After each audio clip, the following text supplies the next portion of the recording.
மீனவர்கள் தீவிர அடக்கில் இருக்கின்றார்கள். தோட்ட தொழிலாளர்கள் மத்திய மாகாணம், சபரக மாகாணம், மேல் மாகாணம், பூவ மாகாணத்திலே வாழ்ந்து கொண்டிருக்கின்றார்கள். விவசாயிகள் வடக்கு கிழக்கிலும் வடகிழக்கு வெளியே பல்வேறு மாகாணங்களிலே பெருந்தொகையாக வாழ்ந்து கொண்டிருக்கின்றார்கள். சுதந்திர வர்த்தக வலயங்கள் இலங்கையில் பல இருக்கின்றன, இன்னும் பல வரப்போகின்றன.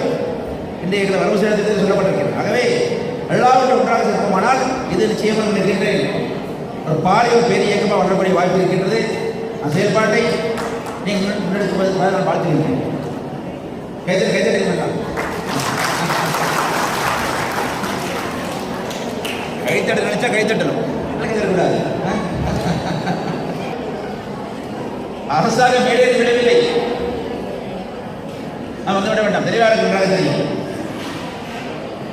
அரசாங்கத்தை உருவாக்குவதற்கு தான் மீனவர்களும் தொழிலாளர்களும் தோட்ட தொழிலாளர்களும் விவசாயிகளும் சுதந்திர தொழிலாளர்களும் சேர்ந்துதான் வாக்களித்த அரசாங்கம் உருவாக்கி இருக்கிறீர்கள்.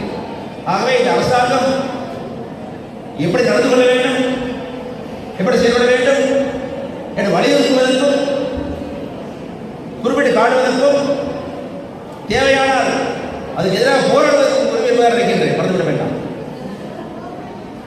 இந்த அரசாங்கம் எங்களது அரசாங்கம், நானும் இருக்கும் அரசாங்கம் கடந்த அரசாங்கத்தை ஒப்பீட்டளவிலே முற்போக்கு அரசாங்கமாக முன்னெடுக்கிற அரசாங்கமாக இருந்து கொண்டிருக்கின்றது, மறந்துவிட வேண்டாம்.